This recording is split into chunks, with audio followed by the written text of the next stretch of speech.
Kisah cinta keturunan Sunan Kalijaga menjadi rahasia besar di Gunung Muria. Blue adalah putra Sunan Kalijaga dengan Dewi Saroh. Nama aslinya Raden Umar Said. Seperti ayahnya dalam berdakwah, beliau menggunakan cara halus ibarat mengambil ikan tidak sampai mengeruhkan airnya. Itulah cara yang ditempuh untuk menyiarkan agama Islam di sekitar Gunung Muria, tepatnya di Colo. Tempat tinggal beliau di Gunung Muria yang salah satu puncaknya bernama Colo, letaknya di sebelah utara kota Kudus. Menurut para ahli, sasaran dakwah beliau adalah para pedagang, nelayan, pelaut dan rakyat jelata. Beliau salah satu wali yang tetap mempertahankan kesenian gamelan dan wayang sebagai alat dakwah untuk menyampaikan Islam, dan beliau pula yang menciptakan tembang Sinom dan Kinanti. Bahwa Sunan Muria adalah wali yang sakti kuat fisiknya dapat dibuktikan dengan letak padepokannya yang terletak di atas gunung. Menurut pendapat orang sekitar, jarak antara kaki unda-bunda gan atau tangga dari bawah sampai ke makam Sunan Muria tidak kurang dari 750 meter. Bayangkan saja jika Sunan Muria dan istrinya atau dengan muridnya setiap hari harus naik turun untuk guna menyebarkan agama Islam kepada penduduk setempat, atau berdakwah kepada para nelayan, pelaut serta para pedagang. Hal ini tidak dapat dilakukannya tanpa adanya fisik yang kuat. Soalnya menunggang kuda tidak mungkin dapat dilakukan untuk mencapai tempat tinggi Sunan Muria. Harus jalan kaki. Itu berarti Sunan Muria memiliki kesaktian tinggi. Demikian pula murid-muridnya. Bukti bahwa Sunan Muria adalah guru yang sakti mandraguna dapat ditemukan dalam kisah perwakawinan Sunan Muria dengan Dewi Roroyono. Dewi Roroyono adalah putri Sunan Ngerang, yaitu seorang ulama yang disegani masyarakat karena tingginya ilmunya. Tempat tinggalnya di Juwana. Demikian saktinya Sunan Ngerang ini sehingga Sunan Muria dan Sunan Kudus sampai-sampai berburu kepada beliau. Pada suatu hari Sunan Ngerang mengadakan syukuran atas usia Dewi Roroyono yang genap 20 tahun. Murid-muridnya diundang semua seperti Sunan Muria, Sunan Kudus, Adipati Petak Warak, Kapa dan juga Gantiri. Tetangga dekat juga diundang, demikian pula sanak kandung yang dari jauh. Setelah tamu berkumpul, Dewi Roroyono dan adiknya yaitu Dewi Pujiwati keluar menghidangkan makanan dan minuman. Keduanya adalah darah-darah cantik rupawan, terutama Dewi Roroyono yang berusia 20 tahun bagaikan bunga yang sedang mekar-mekarnya. Bagi Sunan Kudus dan Sunan Muria yang sudah berbekal ilmu agama dapat menahan pandangan matanya sehingga tidak terseret oleh godaan setan. Tapi seorang murid Sunan Ngerang yang lain yaitu Adipati Petak Warak memandang Dewi Roroyono dengan mata tidak berkedip melihat kecantikan gadis itu. Sewaktu menjadi cantik atau murid Sunan Ngerang, ketika Petak Warak belum menjadi seorang adipati, Dewi Roroyono masih kecil, belum terlihat benar kecantikannya yang mempesona seperti saat ini. Karena hal itu Adipati Petak Warak menjadi tergila-gila, sepasang matanya hampir melotot memandang gadis itu terus-menerus.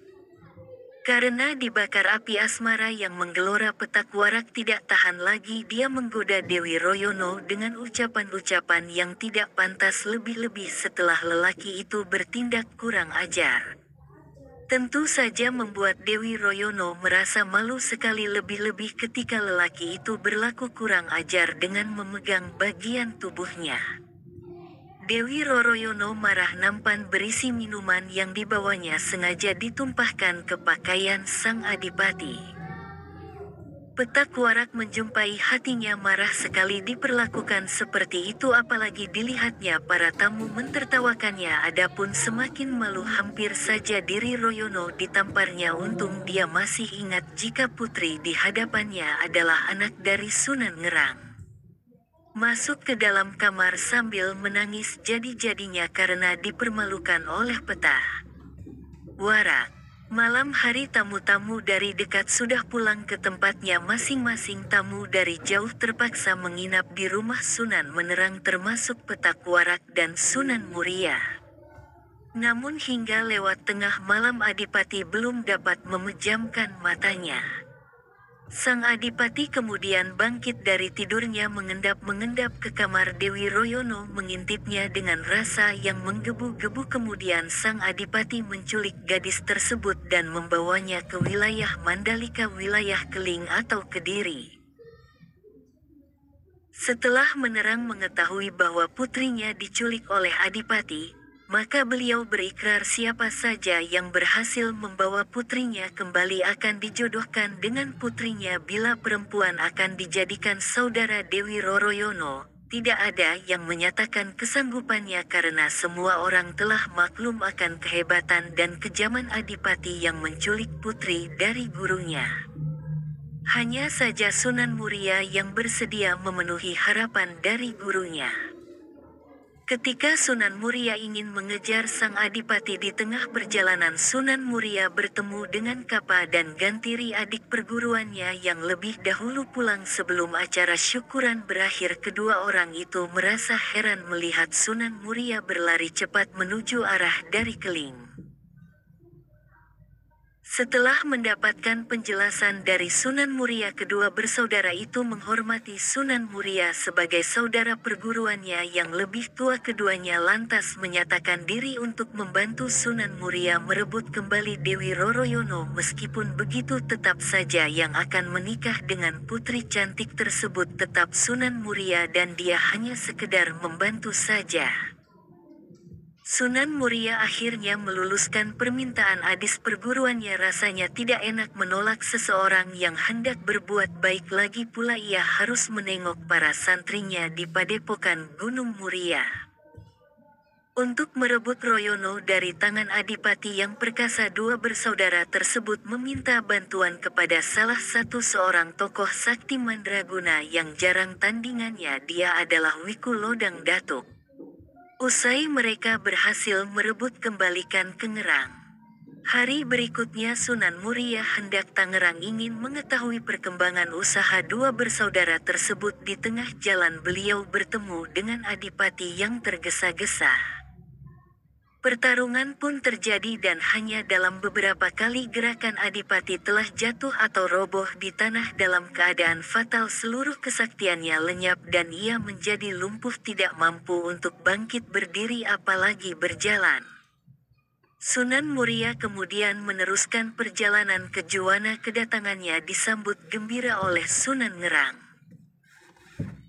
Karena dua bersaudara telah bercerita secara jujur bahwa mereka sendirilah yang memaksa mengambil alih tugas Sunan Muria mencari Dewi Roroyono, maka Sunan Ngerang pada akhirnya menjodohkan Dewi Royono dengan Sunan Muria. Upacara pernikahan pun segera dilaksanakan. Setelah itu Sunan Muria membawa Dewi Roroyono ke pondok pesantren di Gunung Muria.